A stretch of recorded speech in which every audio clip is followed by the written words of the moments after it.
Shalom umat Allah yang diberkati Tuhan. Dimanapun kita berada, saya percaya kebaikan, kemurahan, kasih sayang, dan berkat Tuhan melimpah bagi kita anak-anaknya. Mari kita belajar Alkitab, belajar teologi yang membantu kita untuk semakin bertumbuh, berakar, dan berbuah di dalam Kristus Yesus, Tuhan kita. Saat ini kita akan mempelajari teologi proper atau tentang Allah di sesi yang keempat terkait dengan Allah Tritunggal atau Trinity. Paham Trinity atau Tritunggal merupakan keyakinan atau kepercayaan kepada satu Tuhan yang mengungkapkan dirinya sebagai kesatuan dari pribadi yang berbeda, Bapa, Anak, dan Roh Kudus. Tritunggal merupakan terminologi Kristen untuk merangkum pengajaran Alkitab mengenai Allah yang menyatakan dirinya dalam ketunggalan dan kemajemukan. Hanya ada satu Allah, tetapi kesatuan Allah itu berada dalam tiga pribadi yang hakikat keilahiannya sama. Allah yang esa bukanlah tiga Allah maupun tiga manifestasi dari satu Allah, di mana setiap pribadi setara sekekal pribadi lainnya. Allah Tritunggal adalah sebuah doktrin yang mendasar bagi iman Kristen. Kepercayaan atau ketidakpercayaan pada Tritunggal menandai kekristenan sejati atau bukan pada setiap orang.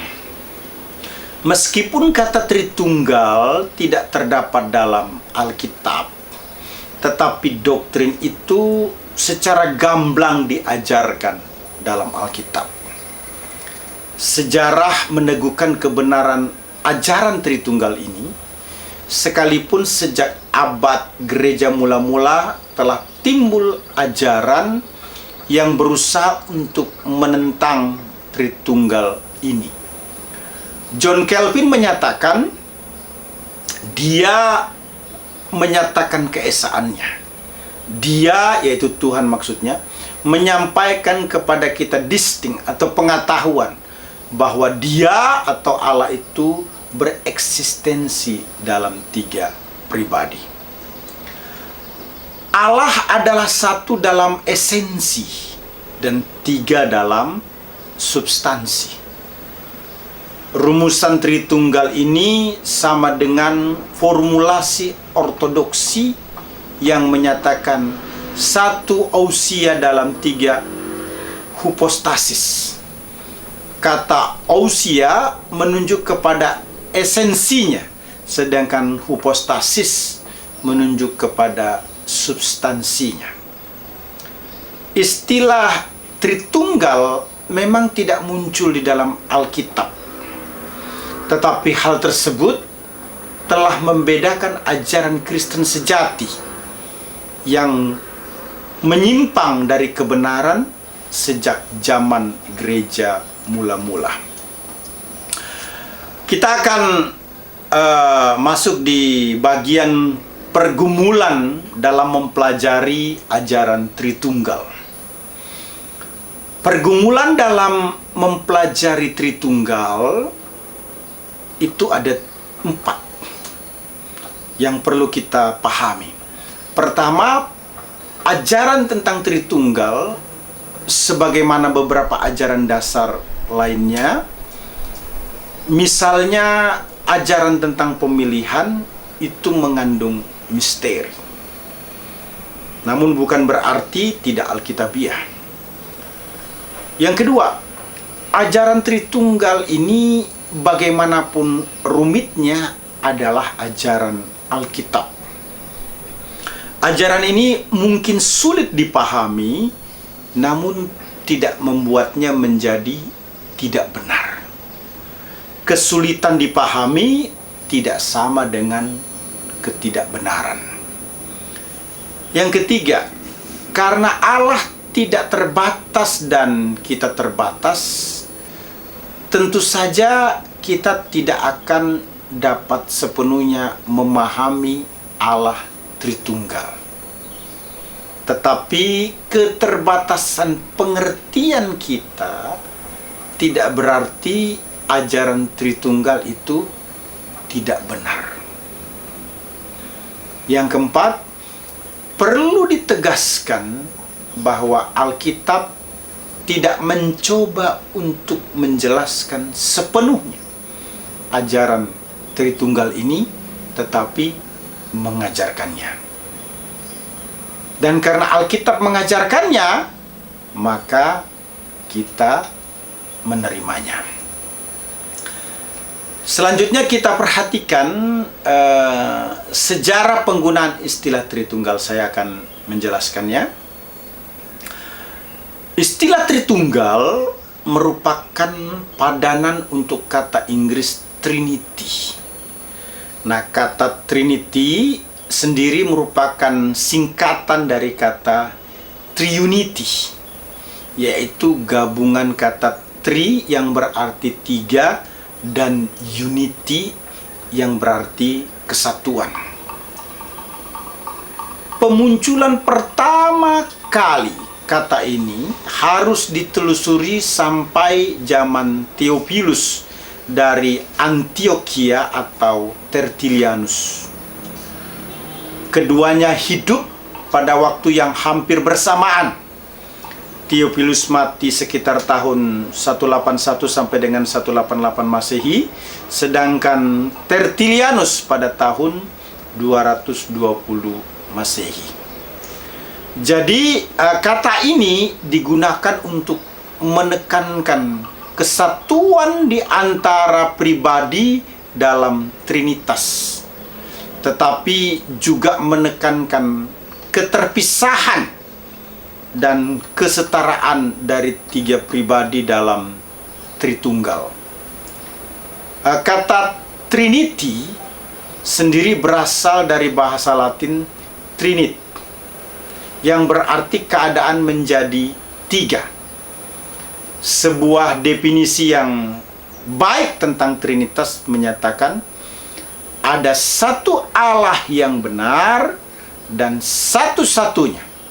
Tetapi di dalam keesaan dari keelahian ini ada tiga pribadi yang sama kekal dan setara.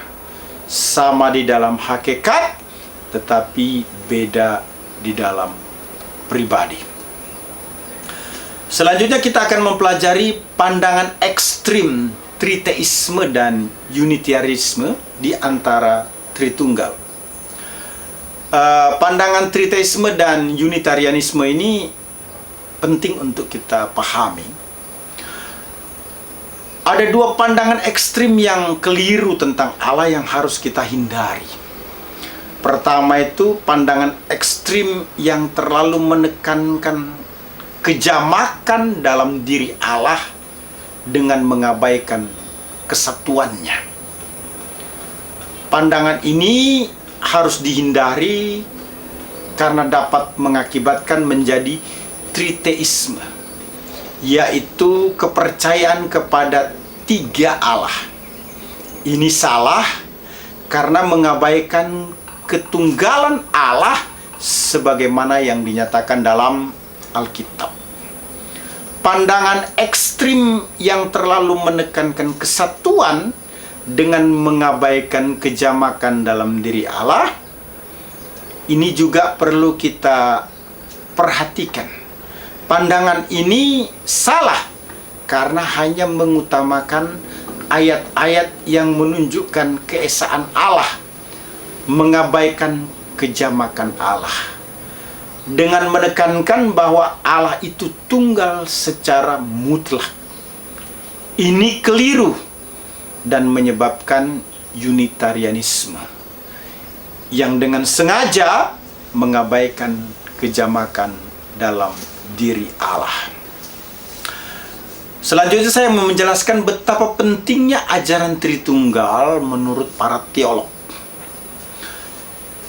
Paul Enns, seorang teolog Injili dispensasional, menjelaskan bahwa ajaran Allah Tritunggal penting karena ajaran ini merupakan sebuah doktrin yang fundamental bagi iman Kristen.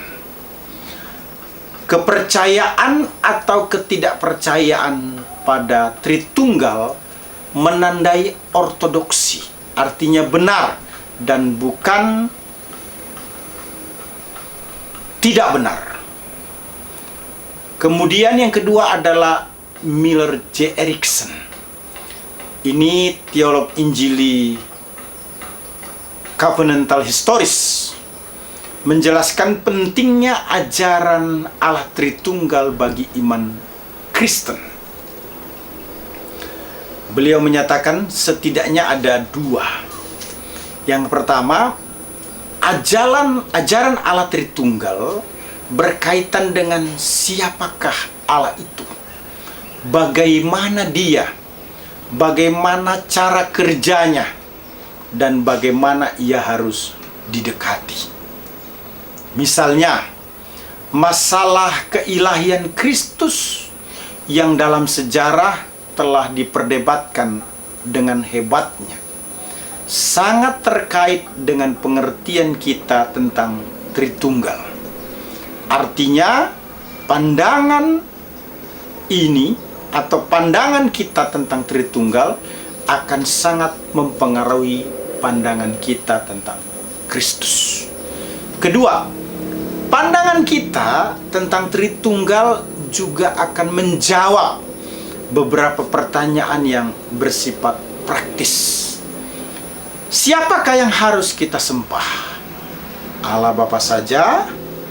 Allah Anak saja? Allah Roh Kudus saja? Ataukah Allah Tritunggal? Kepada siapa kita harus berdoa? Apakah karya masing-masing pribadi ilahi itu harus dipertimbangkan secara terpisah dari karya pribadi-pribadi yang lain? Apakah Kristus dan Roh Kudus harus dianggap setara dan sehakikat dengan Bapa?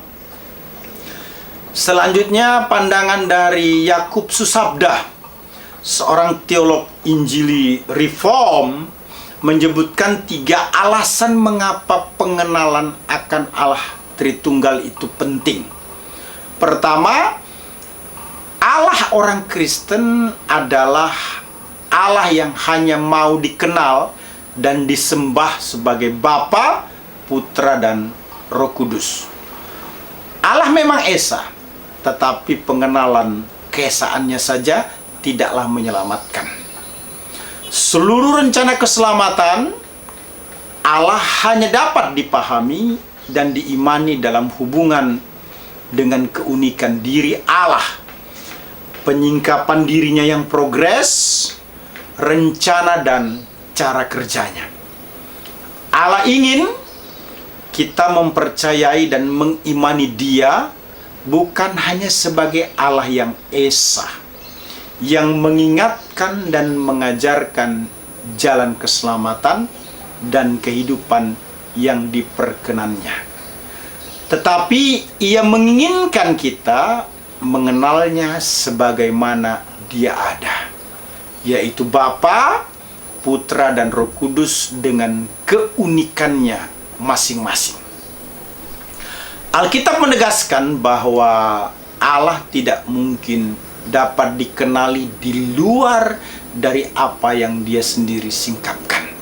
Itu bisa dicek dalam Matius 16 ayat 17, Yohanes 14 ayat 6, dan pasal 15 ayat yang ke-16.